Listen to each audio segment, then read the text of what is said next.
I'd like to make this video on irreducible quadratics, specifically with partial fractions. Earlier in the semester, we talked about partial fractions with linear factors and repeated linear factors. What if we have an irreducible quadratic, which means you cannot factor it?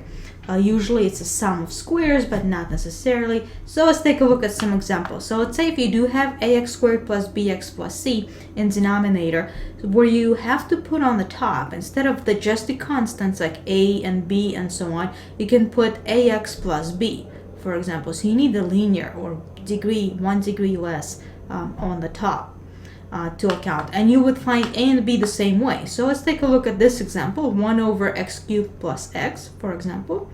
So let's say if we factor out, first we have to factor the bottom, which if you can take out x, so we'll have x times x squared plus 1. So x squared plus 1 is the reducible quadratic. So you notice how we break this up. For the linear factor x, we'll have a over x plus, and then you keep on going. So we'll have, for the x squared plus 1, we'll get b times x plus c. And now we have to find these constants a, b, and c the same way. So let's take a look how we can. So first step is similar as before. You have to multiply both sides by denominator. So on the left, the whole denominator, which is x times x squared plus 1, cancels, so we'll just get 1, equals to, on the other side, only x cancels, so the first factor will get a times x squared plus 1, plus, now for the bx plus c, x squared plus 1 cancels, but you're still left with x, so we get this. So what I typically do, there's a variety of things you can do. Maybe you can plug in x equals 0, for example, and solve for a, but I just distributed it and collected like terms. So notice, because we have 3 unknowns, we're going to have 3 equations essentially, because we have x squared, x terms, coefficients, and the constant term. So note, once I distribute, I've got ax squared plus a, plus I distributed the x, so we get bx squared plus cx. So note what we can do next. We can match all the coefficients, so that's what I mentioned earlier, all the coefficients of x squared. So on the left hand side, x squared is missing, so that's actually 0.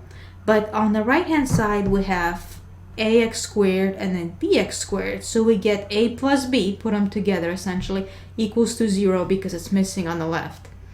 Then next we can account for the coefficient of x, which is c times x. Now the x is missing on the left hand side, so we're getting c equals 0. Now a is the only one, the constant term. And we do have a constant term on the left, so we get 1. So if we match 3 of them, we'll get a equals to 1. So now note, we do have 3 equations, but it's relatively easy to solve the system. Since a is 1, then b equals to -1. And so we put it back in the original, and we're going to get, it was a over x, so we're going to get 1 over x minus, and remember how b was a -1, so coefficient of x was -1, that's how come I put minus. So we'll get minus x over x squared plus 1. Okay? So this is a relatively simple one to get started. Let's take a look at another one. For example, x minus 4 over x cubed plus 4x. So similar idea as before, factor out the x. So we'll get x times x squared plus 4. And we can break it up very similarly. So it would be a over x plus bx plus c over x squared plus 4. So let's take a look what we'll get. Again, let's multiply by denominator. So we'll have x minus 4 equals to a times x squared plus 4 plus bx plus c times x. Now if we distribute it, we'll get ax squared plus 4a, and then plus bx squared plus cx, so very similar as before. Now let's get our system of equations, which is 3 equations, 3 unknowns. Note how here, again, we're missing the x squared on the left, but we have a and b on the right again. So again, we have a plus b equals 0. Those are coefficients of x squared. Then we have cx, and we also have x on the left. So notice that means c equals 1. And that's coefficient of x. And then the 4a is a constant, that's the third one, and that gets matched to the -4. So 4a equals -4. And again, it's fairly simple to solve. So that means a is -1, which means that b is +1 and c was also +1. So now putting that back into the answer, we're going to get -1 over x plus, since b and c are both 1, we'll get x plus 1 on the top over x squared plus 4. So that's relatively simple. The last one, we're going to take a look at what if we have a repeated linear factor like x squared and the reducible quadratic like x squared plus 9. So let's take a look at this example. Now let's see if we can recall the repeated linear factors. If you recall, we start with a linear one. So we'll start with a over x, the power 1. Then we keep on building to the power, increasing the power until we reach the final one, which is x squared in this case.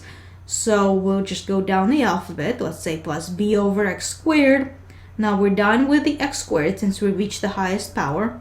Plus, again, x squared plus 9 is irreducible quadratic, so it would be linear on the top. In this case, it would be cx plus d.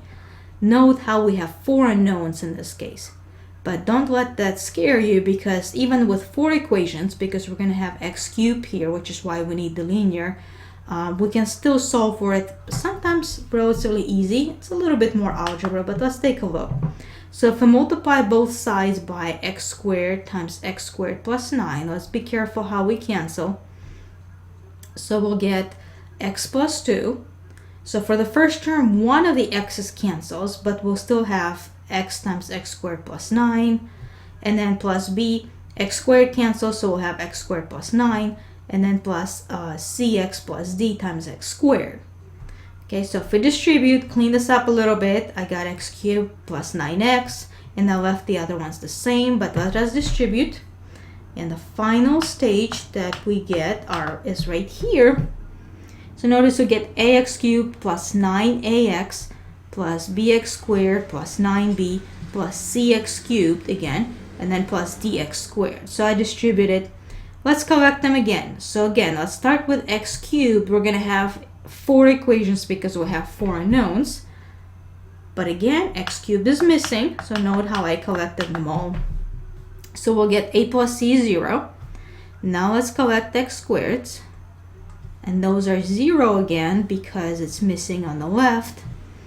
Okay, next would be the x terms, which is there's only one, 9ax, so that gets matched to the x right here. So we'll have 9a equals to 1. And the last one is the constant term, which is right here.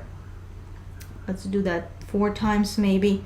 Okay, so 1, 2, 3, 4. So we get it matched to the 2 right here. So it would be 9b equals to 2. And then we can quickly solve. So what do we get? Well, even with 4 equations, we can still solve it fairly quickly because a will get 1 over 9. B will get 2 over 9, which means we can go back and plug in the first 2 equations. So we'll get c equals -1 over 9 and d equals -2 over 9. Now pay specific attention because on the final it might be on a similar form, but it doesn't matter in which form you'll get it. Let me write it a little bit more. So here's one way you can represent your answer, which is 1 over 9x plus 2 over 9x squared plus -1 over 9x plus -2 over 9 over x squared plus 9. You can do it this way, or another alternative way is to put the 9's in denominator, which is also correct, plus 2 over 9x squared, and then we're going to have plus, looks like we're going to have -x minus 2 over 9 times x squared plus 9. And that negative, you can also factor it out and put a negative here. So there's a couple of variations. And again, if your exam is in my math lab, for example, we can look for the equivalent ones, and I'll double check on those and keep you guys posted. And then that's it. So that's pretty much it on the reducible quadratics.